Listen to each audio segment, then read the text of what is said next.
Vamos a continuar con anatomía y fisiología. Bueno, vamos a hablar sobre el cuerpo ciliar. La primera vez vamos a hablar sobre el iris, sus funciones del iris y por qué hay vías de reflejo pupilar, por qué hay vías de reflejo consensual. ¿Recuerdan, verdad? ¿No? Eso no. Entonces, el cuerpo ciliar, pues también a continuación del iris, pues es la que se continúa.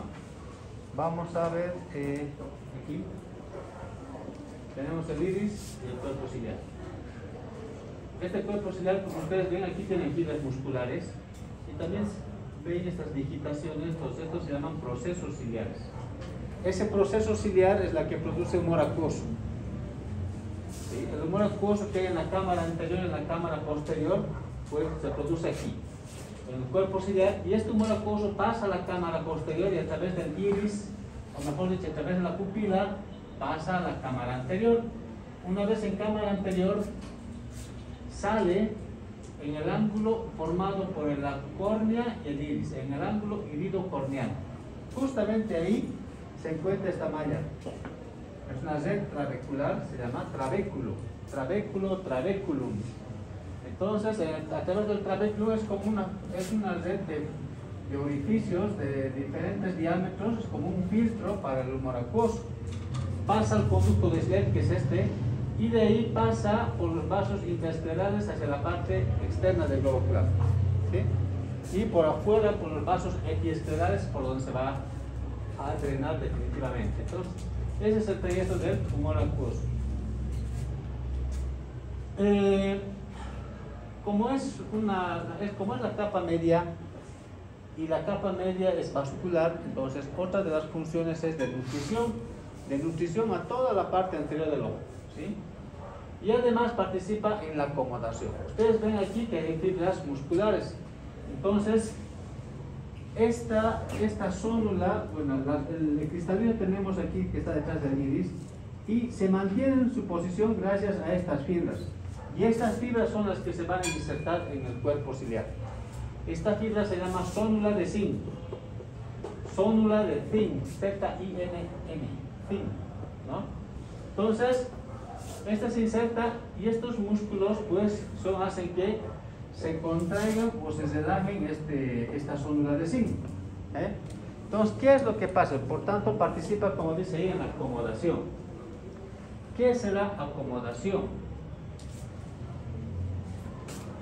Nosotros, cuando estamos viendo un objeto que está a 5 metros o más de distancia, nuestros ojos están rectos y nuestros músculos están relajados. ¿Sí? Este músculo de procesos de los cuerpos ciliares están relajados. Entonces, cuando nosotros miramos objetos que están menos de 5 metros, entonces empezamos a acomodar. Entonces, cuando vemos un objeto de cerca, estamos leyendo, como los de aquí adelante están viendo esta imagen. Entonces, ¿qué es lo que va a pasar? Va a empezar a contraerse el músculo ciliar, o sea, del cuerpo ciliar. Y este músculo, ¿qué va a hacer? Al contraerse, relaja la zónula de zinc. Al relajar, aumenta el diámetro antero-posterior del cristalino. Entonces, ese cristalino se abomba para poder ver bien de cerca. ¿Sí? Ustedes están mirando un objeto más allá de 5 metros, de repente ven la hora y ven bien de cerca. Entonces, ese tiempo tarda en cambiar de forma en ese cristalino. Es más veloz que la cámara de nuestros smartphones, ¿no? El smartphone están queriendo enfocar y tarda un poquito, ¿no? Hasta que se enfoca y después sacan foto. Mientras este no. Estaban mirando de lejos, de repente ves de cerca y ya se enfoca. Así de veloces. Entonces, ¿por qué nos duelen nuestros ojos cuando están mucho tiempo leyendo, estudiando? ¿No? En su caso, por ejemplo, no sé, ¿a cuántos les dolerán sus ojos? ¿Ah? ¿Les duelen sus ojos cuando están estudiando mucho o no? Sí. ¿A cuántos les duele? Levanta la mano. ¿A cuántos les duele? A todino de gaming, todo. Ustedes los que estudian, ¿no ve? Ya sé cuánto fue tu examen. Tus exámenes de este. Ya no. Si han estudiado mucho van a sacar 80, 90, ¿verdad? Ajá. Si han estudiado poco, pues van a sacar más notas. ¿Sí o no? Entonces, ¿qué es lo que pasa? Cuando nosotros estamos, como cualquier músculo, ¿no? Si yo quiero agarrar un objeto, por ejemplo, este es un objeto liviano, lo puedo tener ahí y no me produce molestia. Pero ¿qué va a pasar si yo estoy aquí media hora, una hora así? Produce un espasmo a nivel de los músculos, entonces empieza a doler y voy queriendo soltar, ¿no? Lo mismo en este músculo ciliar. Cuando estamos mucho tiempo leyendo, viendo el celular, la tablet, la computadora o estoy estudiando en el libro, entonces le produce un espasmo después de las 2 horas y empieza a sentir dolor en los ojos, cansancio, duele la cabeza, los ojos, y peor si es que no ven bien. Por ejemplo, todos los que están usando anteojos, de repente se van a poner, se sacan sus lentes y empiezan a ver 1, 2 horas sin lente. ¿Qué van a sentir? Van a empezar a doler los ojos, a cansarse, les va a molestar. No a las 2 horas, sino mucho más antes, ¿no? Van a tener molestias. Entonces, es lo que pasa. Porque para poder ver bien, este músculo tiene que enfocar, también tiene que enfocar más. Entonces, al querer enfocar, trata y empieza a doler los ojos por un espasmo de esto. Por esa razón que les molesta los ojos cuando están estudiando mucho tiempo, ¿no? A todos deberían dolerles, ¿no? ¿O no? Debería, pero utopía. Vamos, entonces eso es acomodación, ¿no? Ese proceso en el cual uno empieza a ver un objeto menos de 5 metros y hay un cambio a nivel del cristalino, ¿no? Cuando estamos relajados mirando un objeto más de 5 metros, pues el músculo está relajado, la zónula está tensa. Al estar tensa, el diámetro anteroposterior del cristalino es menor. ¿Sí? Es menor. Y cuando está contraído, pues se relaja y aumenta para poder ver bien de cerca. Entonces, este diámetro anteroposterior del cristalino tiene que ser mayor. ¿Sí? Tengo una pregunta. ¿Qué pasa con la zónula cuando, digamos, yo por ejemplo no puedo ver de lejos? Mi zónula no se... No, nada que ver esto. Ah. O sea, el poder ver mal de lejos, esto va a querer compensar. Por ejemplo, cuando son niños, ¿qué es lo que pasa? Que el cristalino tiene fibras y al tener fibras, la cantidad de fibras que tiene son pocas. Como son pocas fibras, ese cristalino puede cambiar, es más elástico. Conforme vamos creciendo, ese cristalino se va formándose más fibras y entonces se va endureciendo. Los niños, por ejemplo, basta que hacen un poquito de esfuerzo y ya ven bien. Porque este músculo tiene fuerza y además como este es tan suave, más elástico, entonces cambia de forma muy fácilmente. Mientras vamos haciendo mayores, entonces vamos perdiendo esta elasticidad y por esas razones que a partir de los 40 años ya no pueden ver bien de cerca. O sea, el resto van a ver a sus papás, ¿eh? Todos tienen más de 40 años papás, me imagino, ¿verdad? ¿Sí? De algunos quizás tienen menos de 40, pero la mayoría tienen más de 40. Entonces, díganle que lea, no, hace así. ¿No? Es porque esto se ha endurecido. Por eso se llama presbicia, ¿no?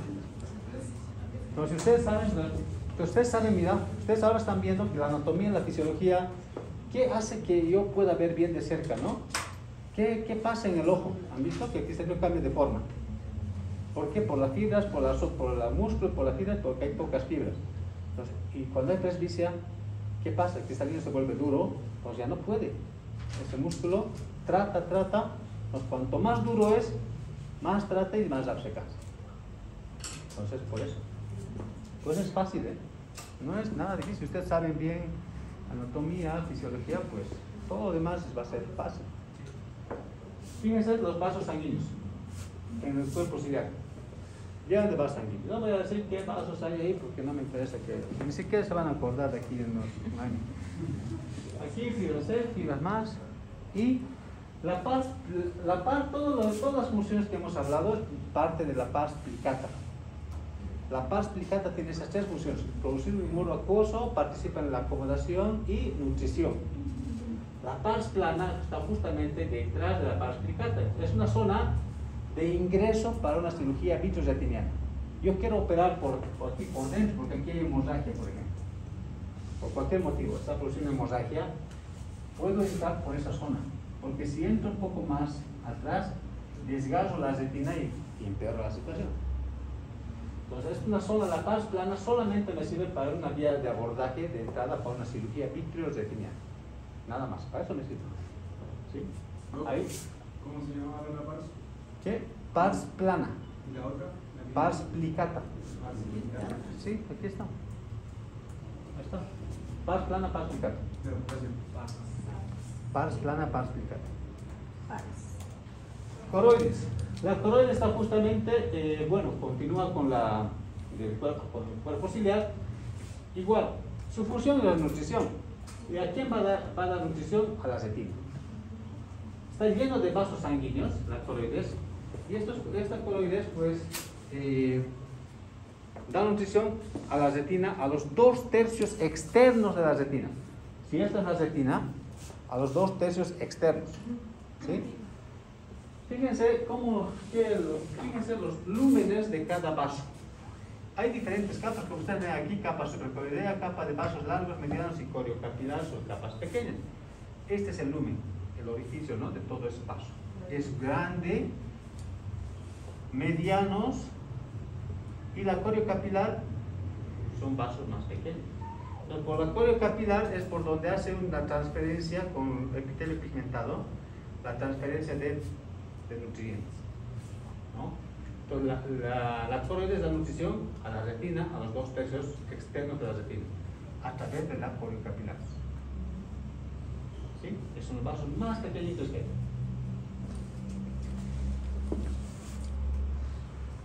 La capa interna, la retina, esta es la más importante. Nosotros vemos con la retina. Si la retina se daña, dejamos de ver. Este sistema nervioso central. ¿Sí? Como ustedes ven, esta es la retina. Esta parte de aquí, blanquita, es la papila, el nervio óptico. La papila óptica es el comienzo del nervio óptico, la cabeza del nervio óptico. ¿Sí? Si se fijan, es muy pequeño.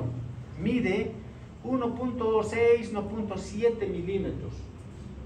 O sea, 1.7, 1.57 milímetros. Fíjense, ni 2 milímetros. En sentido vertical y 1.5 en sentido horizontal. Y a través de este nervio óptico, o a través de esa papila óptica, salen 1.200.000 fibras, axones. 1 millón, porque todos estas, la retina, son células y van a llegar hasta el nervio óptico. Todos son fibras. Van a llegar hasta el nervio óptico y van a salir a través de esto, y por aquí se va a transmitir todo el impulso nervioso. Todo lo que estamos viendo, este impulso luminoso que está llegando a nuestros ojos, sale por aquí. Entonces, por ahora no hay trasplante de ojo, porque saben que están midiendo 1,5 milímetros y pasa 1.200.000 fibras. Probablemente con el tiempo, con la nanotecnología que se está desarrollando, entonces puede ser que lleguemos, que se pueda hacer trasplante, ¿no? Pero ahora no.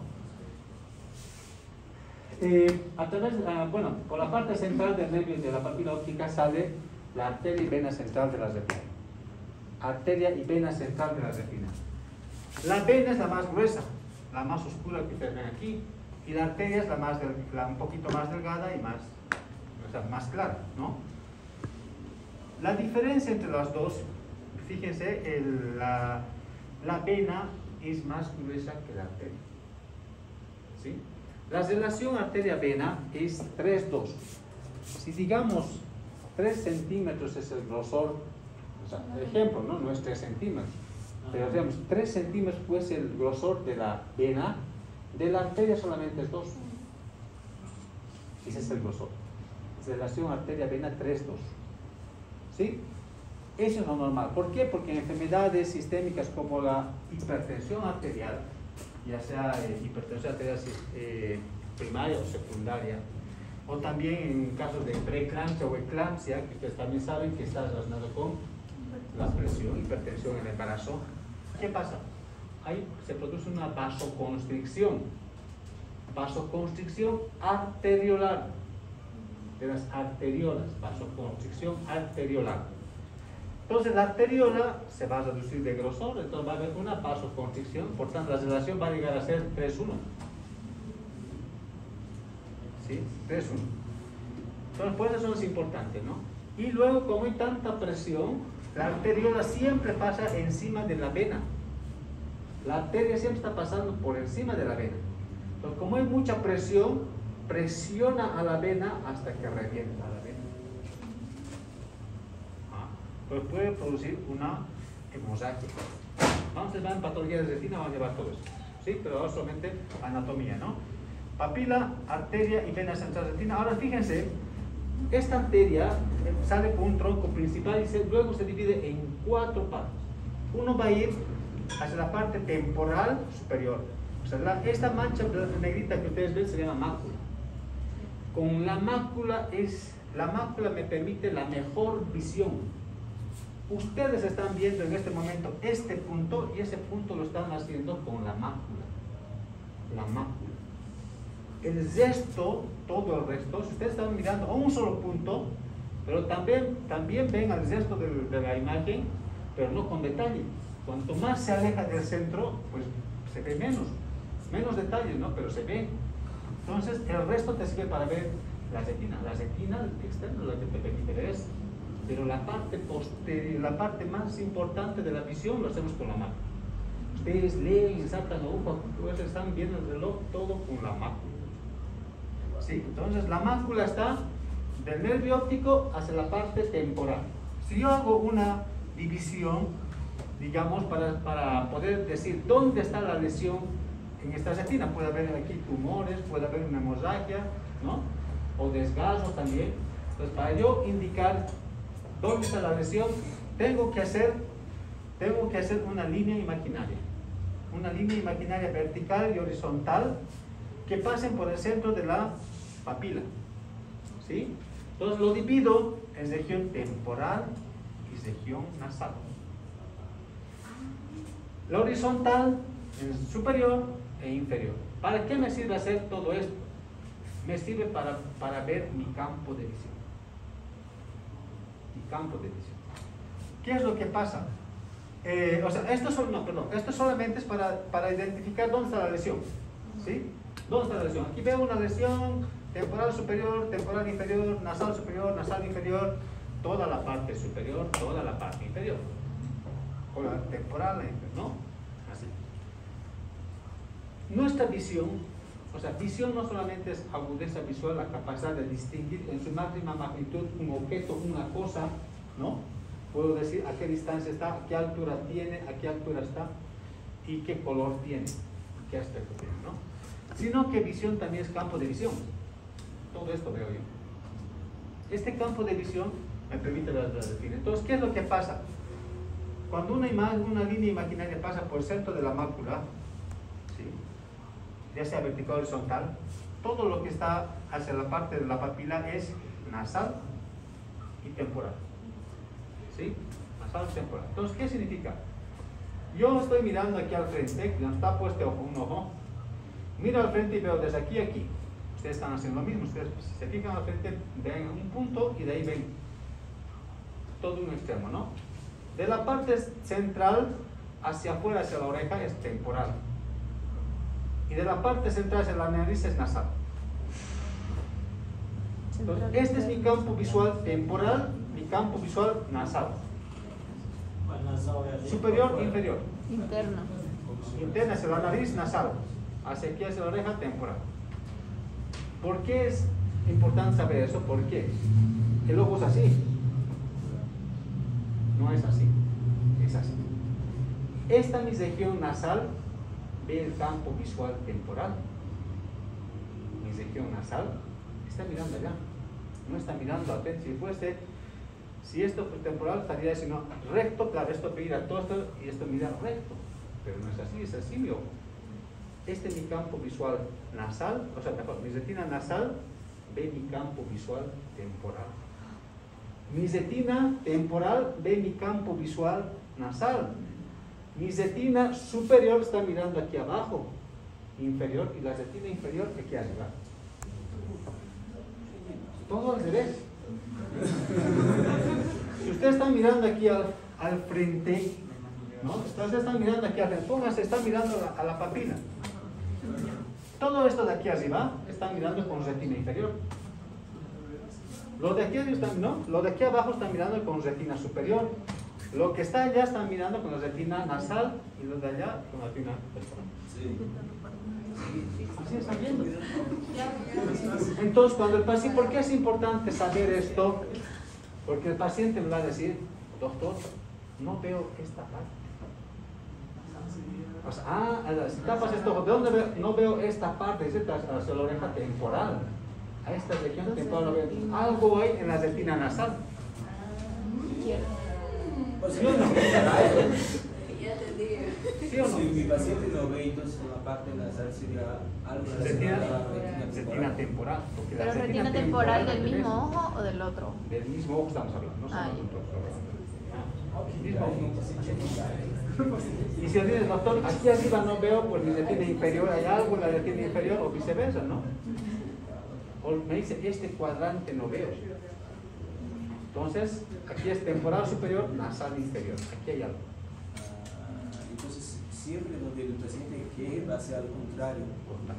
¿Por qué es? Porque el ojo es así. ¿Sí? Eso es muy importante, ¿sí?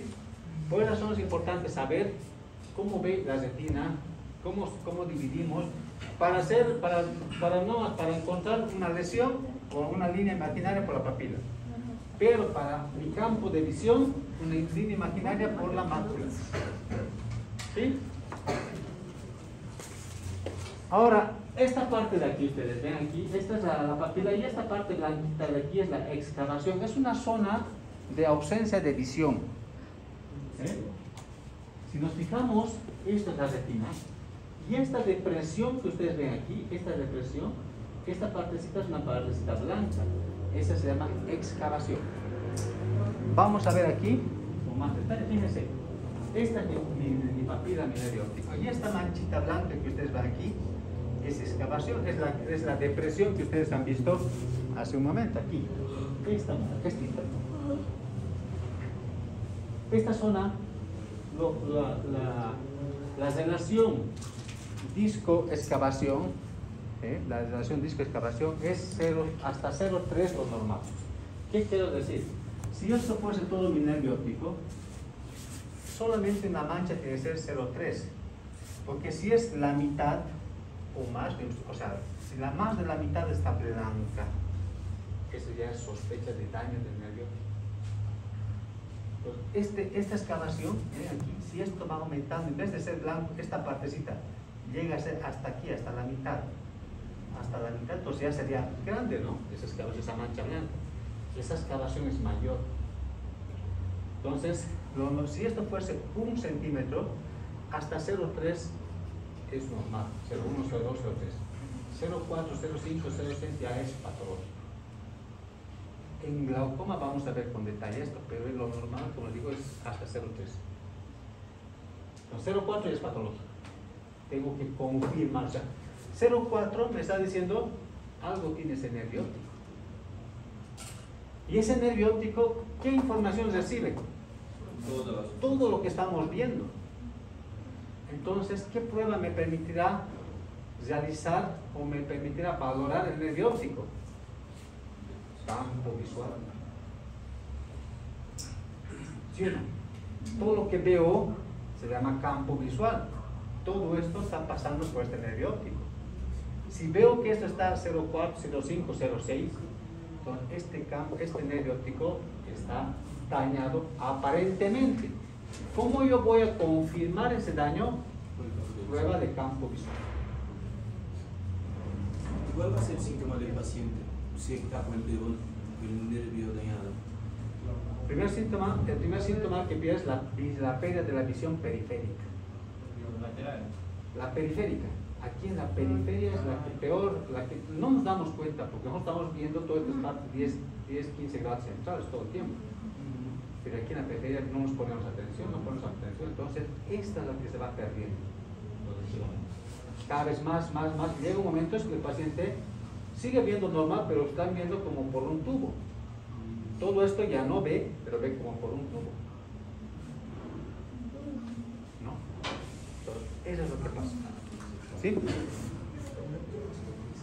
La retina tiene el epitelio pigmentado. Este epitelio pigmentado es una capa de células, una sola de capas y tiene mucha melanina, tiene mucho pigmento. ¿Qué es lo que pasa? Absorbe las radiaciones luminosas, produce el intercambio con los metabólicos, con la coroides a través de la coriocapilaris, ¿no ve? Y renueva los segmentos externos de los fotorreceptores. Los segmentos externos son estos, los conos y bastones. Estos son segmentos externos. ¿Qué pasa cuando vemos, pasa por por la córnea, una cámara anterior, un acuoso cristalino, un órbito y choca hacia la retina, ¿no? Como este tiene pigmento, la luz no pasa, sino tendría que pasar hasta por vuestro nuca, ¿no? Saldría por aquí la luz. Entonces, este epitelio pigmentado es una barrera, la luz choca aquí y de ahí se transmite esa luz a los fotorreceptores. Y ahí empieza la visión, o sea, ahí se transmite hacia el cerebro. ¿De qué manera vamos a ver ahora? Vamos a ver a través de la retina propiamente dicha. Fíjense, tiene muchas capas. No vamos a detallar todas estas capas, pero si nos fijamos la estructura de la retina, este es el epitelio pigmentado. Y la retina, fíjense, tiene múltiples zonas. Una de esas son los fotorreceptores, son todos estos, conos y bastones. Su segmento externo y sus núcleos. ¿Sí? Conos y bastones. Los conos, como ustedes ven ahí, ¿cuántos tipos de conos hay? Tres tipos de conos. Rojo, verde y azul. Solo con esos tres colores podemos distinguir toda la gama de colores que vemos. Solo los tres conos nos permiten ver toda esa gama de colores. Los bastones. Los conos hay en mayor cantidad en la mácula. En la mácula solo hay conos, no hay bastones. ¿Sí? Y a medida que se va alejando la retina hacia la periferia, van apareciendo más bastones. O sea que los bastones hay en mayor cantidad en la periferia y en la parte central no hay bastones. Los conos hay en mayor cantidad en la parte central y cada vez es menos en la parte periférica. Lo contrario. Si se fijan, como les dije, ¿no? Llega el impulso nervioso hacia y choca con el epitelio pigmentado y ese impulso pasa a los fotorreceptores. De los fotorreceptores pasan a las células bipolares. Estas células bipolares, como ustedes ven, tienen dos polos de axones hacia el superior e inferior. Casi del mismo tamaño, pues bipolares. ¿Sí? Pasa estas células bipolares en la primera neurona de la vía óptica. Para llegar la información hasta el cerebro, la primera neurona es las células bipolares. Estas se conectan con las ganglionares. Las células ganglionares, los axones inferiores de las células ganglionares son estos. Los axones de las células ganglionares son las que forman el nervio óptico. Los axones de estas células ganglionares llegan hasta aquí, hasta el cuerpo geniculado lateral.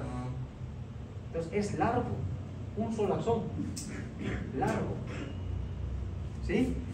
Entonces el nervio óptico está formado por los axones de las células ganglionares.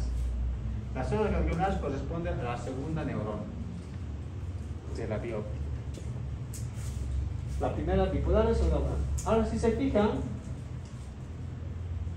para poder combinar toda la gama de colores, tiene que haber células que hagan conexiones entre conos. Fíjense, esta está en conexión con esta, con esta, con esta, con esta, con esta. Entonces, las células horizontales hacen conexión entre fotorreceptores. Y las células amácrinas hacen entre células ganglionares.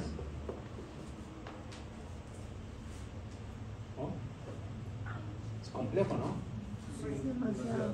Pero todo esto, si no hay una base sólida, pues para construir este edificio tiene que haber estos, ¿no? Estos pilares. Porque si no se cae todo. Entonces, en la retina, fíjense, de un extremo a otro extremo están las olas de Müller. Ese es el sostén para todas estas olas, como los pilares de este edificio. Las olas de Müller van de un extremo al otro extremo. Y en todo eso están todas las olas que ustedes ven. Así de complejo las edificios. Los 2 tercios externos habíamos dicho que está irrigado por la coroides. Y el tercio interno por la arteria central de la retina. La arteria central de la retina ha ingresado por la papila, ¿no? Y eso irriga al tercio interno. Ahí tienen los 3 tercios de la retina ya con su irrigación. ¿Algo más? ¿Se entiende, no? Sí. Vamos a pasar. Esto ya lo hemos hablado. ¿Qué células hay? Fotorreceptores, conos y bastones, células bipolares, células ganglionares, las que producen los axones, producen el medio óptico. Las células de asociación, las células horizontales, las amáquinas, las horizontales hacen conexión entre células, entre fotorreceptores, y las amáquinas entre células ganglionares, ¿no? Y estas, las células de Müller, van de un extremo a otro extremo, y los astrocitos, todas estas, pues están dentro de todo ese espacio, ¿no? Es eso, las retina. Todas las células tienen las retina. Pero fíjense los tipos de los conos y bastones. Los conos se encuentran en mayor cantidad de la mácula y pocos en la periferia. Los bastones más en la periferia, pocos en la mácula, casi nada en la mácula. Especializados en la visión cromática y escotópica. ¿Qué significa? Los conos, con los conos me permite ver de día. De día, los conos, mientras sea de día, los que más están trabajando son los conos. Y por la noche, en este momento, los que más trabajan, los bastones. La visión escotópica nocturna está dada por los bastones principalmente. Luego, claro que sí necesitan algunos conos para ver colores, ¿no? Pero de día, los conos más que los bastones. Entonces, hay enfermedades, por ejemplo, de los bastones. Con lo que les he explicado, ¿cuál será el principal síntoma de ese paciente que tiene daño de los bastones? Eso. ¿Ven? Así fácil es medicina. Sí. Espero que se acuerden en el examen, ¿no? Ojalá sí diga el examen igual. ¿Hola? Ojalá sí diga el examen. Pero va a ser así. Paciente, va a decir paciente de tantos años de edad, que se pierde tal, puede que diga, el paciente indica que durante el día ve bien y la noche ve mal. Falso verdadero. No es falso verdadero. ¿Dónde se encuentra? ¿Qué células están dañadas? Bastones. Eso tiene que escribir. Una palabra, bastón, tiene que escribir. Abierto. Sí. Abierto, entonces claro que no está por ahí. No tan fácil. Aunque sea Tan con una fácil, letra tan y para fácil. rellenar. Una B puedo poner, ¿no? Ajá, una B. Eche.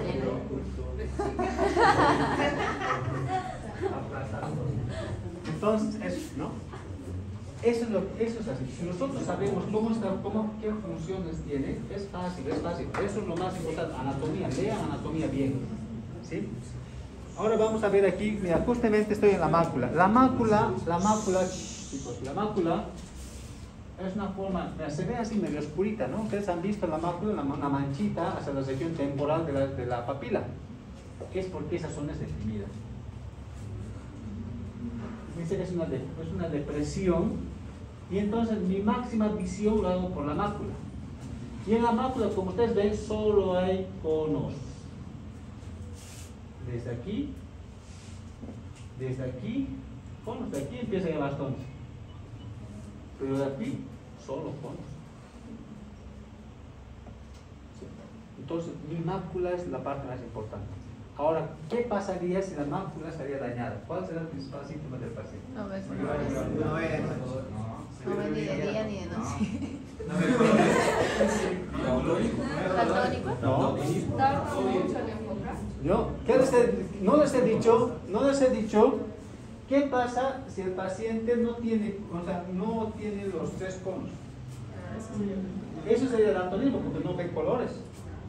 Porque necesito los tres tipos de conos.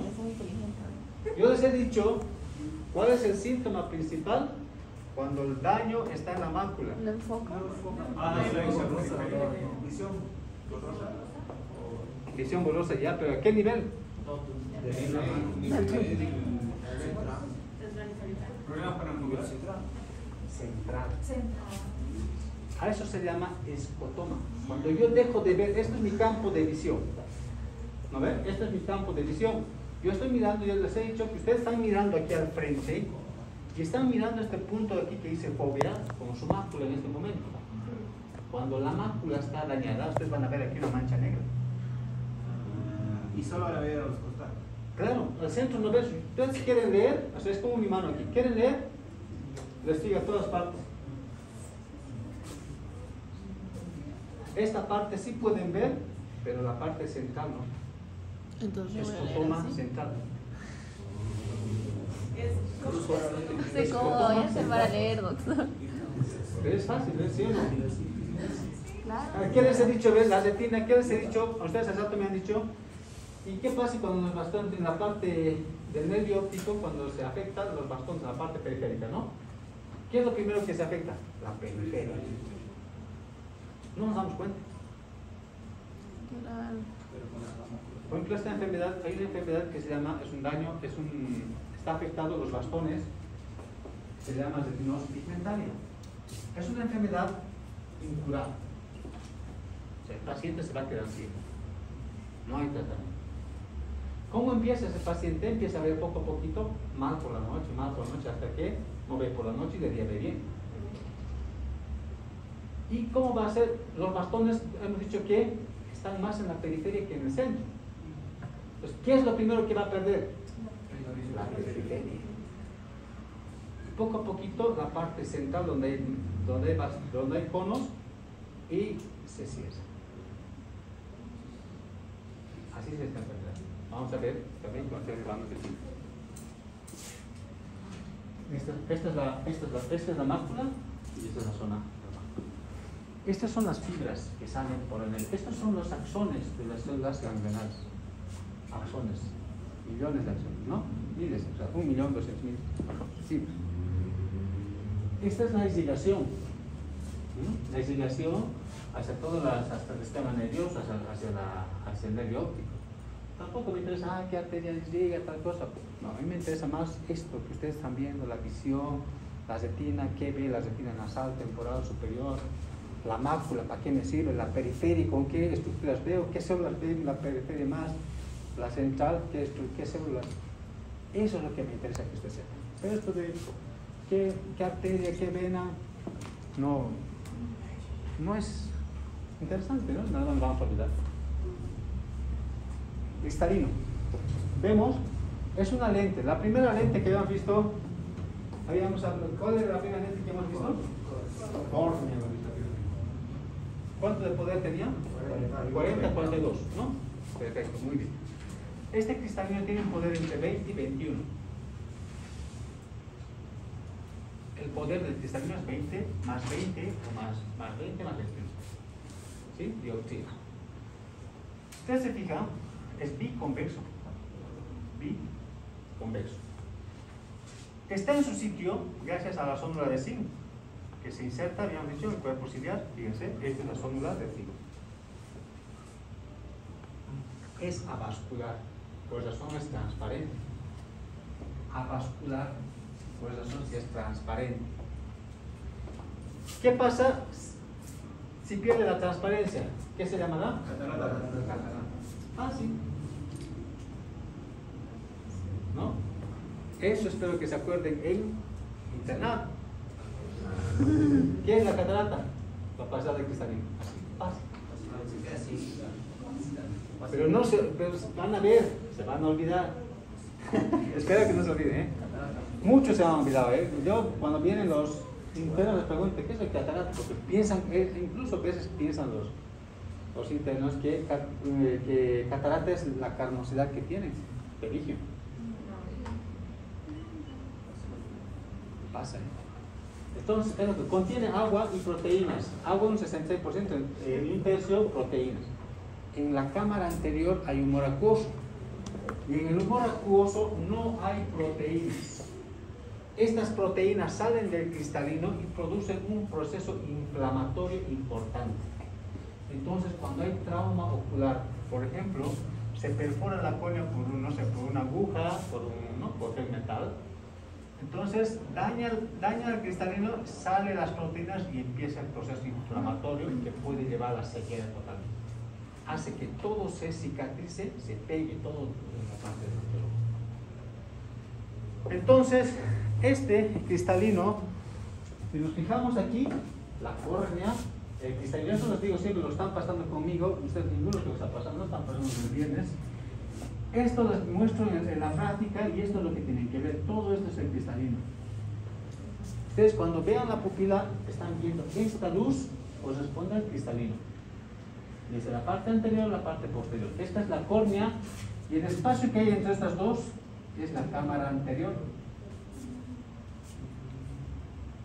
¿Sí? La cámara anterior. Entonces, este cristalino tiene 4 partes. Todas esas proteínas, esa agua, ese líquido que tiene el cristalino, está protegido por la cápsula y se no permite salir. Por eso es que no hay proteínas en la cámara anterior, en el humor acuoso. Si se fijan, mide 14 micras y 4 micras. Ninguno de ustedes ha ido a ver cirugía de catarata conmigo todavía, los del otro grupo unido. Entonces, hemos visto, ¿por qué es importante esto? Cuando esto se opacifica, esta cápsula, se hace un orificio aquí, en la cápsula anterior, y se corta la catarata y se aspira.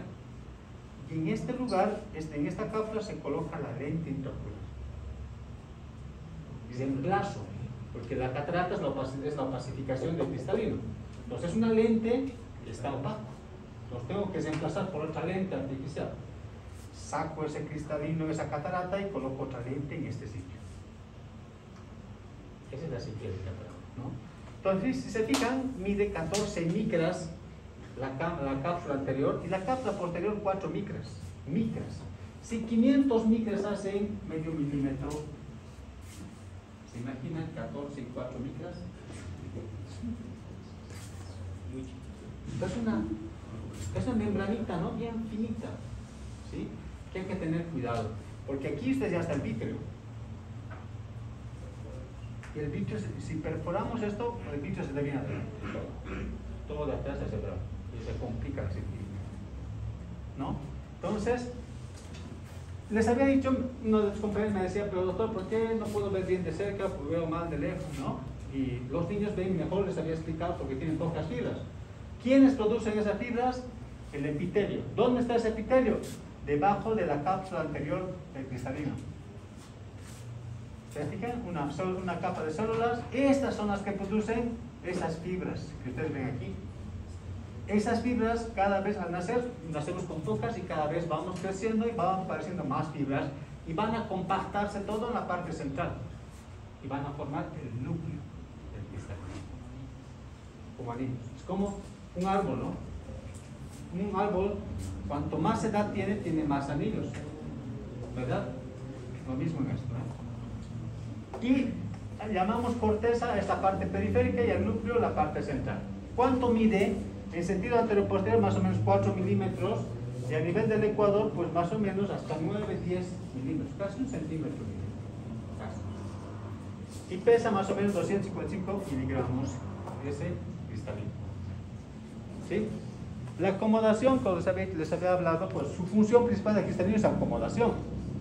Participa, ¿no? Porque esa es la propiedad de modificar sus datos de curvatura de modo que la imagen proyectada en la retina permanece nítida cuando miramos objetos situados a menos de 5 metros. Es lo que les dije, ¿no? Cuando estamos mirando un objeto a menos de 5 metros, empieza a cambiar de forma este cristalino para poder ver bien de cerca.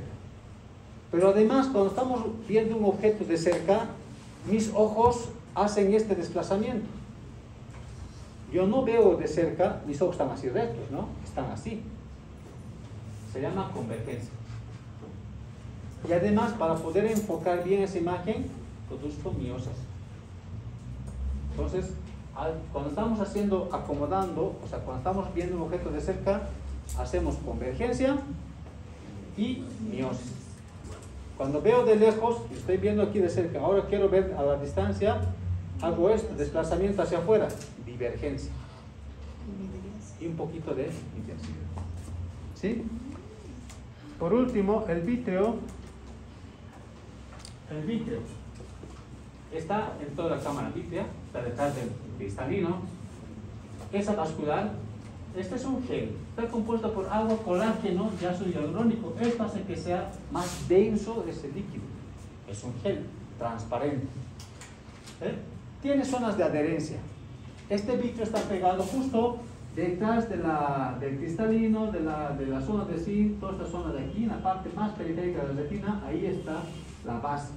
También se adhiere a nivel de la papila, también está adherido a nivel de la mácula, también está adherido a nivel de los vasos. Esas son sus zonas de adherencia del vítreo.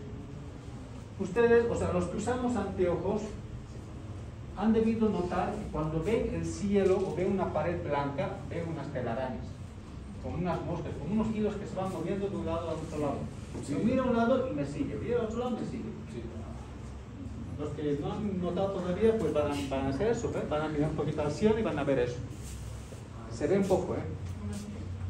Entonces, ¿qué es lo que pasa?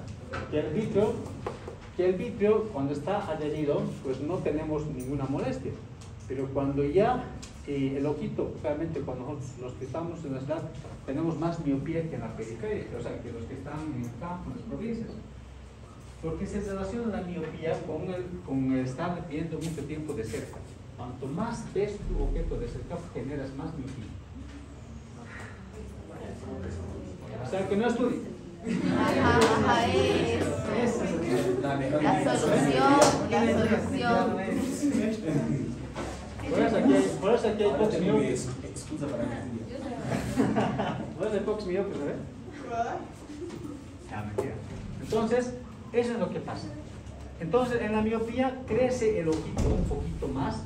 Entonces, las zonas de adherencia, el vítreo se despega y empieza a moverse en esa cavidad. Por eso yo miro de un lado a otro lado. ¿Por qué es importante esto? Porque cuando es de reciente aparición, es importante valorar el fondo de ojo. Es importante ver la retina. ¿Por qué? Porque al rato, como les dije que está adherido, pegado el vítreo a la retina, cuando se separa puede producir desgarros. Un orificio en la retina, ¿y qué va a pasar? Digamos el ojo es como esta habitación. Tengo este orificio que es esta ventana. ¿Qué va a pasar? Todo el líquido que hay aquí va a entrar por aquí y va a desprender todo esto, va a sacar todos los líquidos. Se va a desprender la retina y aquí está aquí desprendiéndose. Y esta es la retina es una membranita, entonces se va a desprender y el paciente queda así. Entonces, cuando es de reciente aparición, esas telarañas, esas mosquitas telarañas que se mueven de un lado a otro lado, vayan al oftalmólogo. Por suerte no la veo. Puede. Yo, por ejemplo, hace poco, un señor, hace una semana, ¿qué ha pasado al señor? El señor ha levantado un objeto, o sea, el señor es mecánico y siempre estoy levantando, dice, ¿no? Aunque pesaba más de 100 kilos, y para mí es normal levantar. 100 kilos no es nada, levanta. Sabía un objeto ahí más de 100 kilos y estaban entre 4 personas que no levantaron. Entonces, entre los 4, le voy a ayudar. Le ha ayudado y ha empezado a tener un dolor un poquito en el ojo y ha empezado a ver borroso. Y ha empezado a ver una manchita que se movía. Y esa manchita aumentó un poquito más, todavía veía, pero seguía la manchita ahí. Ha venido a la consulta y lo que ha habido es que ha habido un pequeño desgarro y ha sangrado una de las arterias. No mucho, poco. Se le ha hecho ecografía, la ecografía dice que la retina está pegada, no está desprendida. Muy bien, vamos a esperar que la sangre se reabsorba o se reabsorbe. Y después he valorado el fondo de ojo y tiene desgarros, varios desgarros, en la parte periférica. Entonces lo que hay que hacer es este caso, hay que hacer láser alrededor del desgarro. Tengo que quemar el láser, lo que hace es quema, destruye, quema, entonces va a provocar cicatriz para que no se desprenda la retina. Porque se desprende, entonces la cirugía le va a costar como unos $2.000, $3.000. Por los materiales que se utilizan, los materiales en cirugía de retina, para entrar aquí adentro, para que entrar a la retina, necesito unos pinzas especiales, material especial, los cuales son que cuesta caro. Y su pronóstico visual tampoco es bueno, si está afectado la mácula. Entonces, por esas razones que ustedes, como ustedes, o sea, esto a todos nos va a ocurrir, a los que no usan anteojos también les va a ocurrir un día, porque el bicho se va degenerando con el tiempo y se va separando de la retina poco a poco. Y si uno levanta cosas pesadas, objetos pesados, o se golpea el ojito y empieza a ver telarañas, deben de ir al oftalmólogo para ver la retina. Solamente para evitar, para ver que no haya desgarros, porque si no, listo, muy bien, nos vemos la próxima clase. Vamos a empezar por semiología ocular.